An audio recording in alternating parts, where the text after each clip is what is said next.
Bon, il faut reconnaître avec le recul que l'offense de sang sale met à mal n'importe quelle défense qui a 2 grammes d'honnêteté.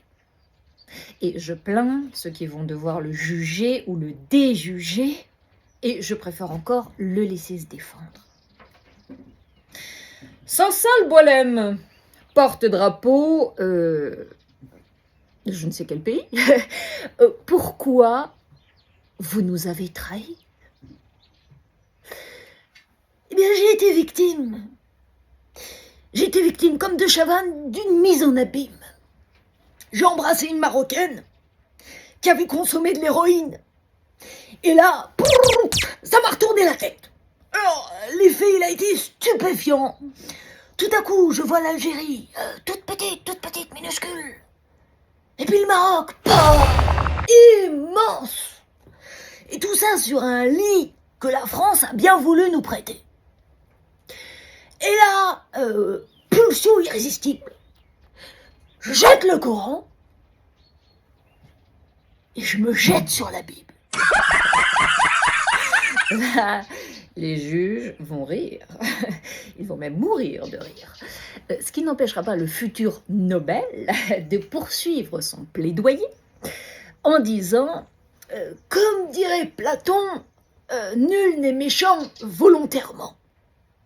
Ce qui veut dire que ma faute n'est qu'une erreur de jugement. J'ai pas trahi. J'étais tout simplement ignorant des effets stupéfiants. Des stupéfiants.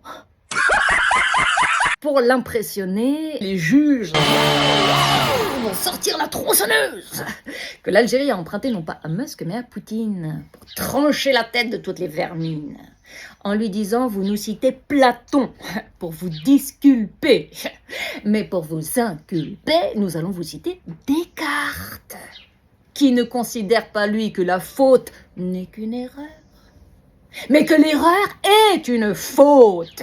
Donc, en effet, si tu te laisses aller, tu finis par tomber. C'est logique. Tu ne peux donc pas déplorer les faits dont tu as chéri la cause.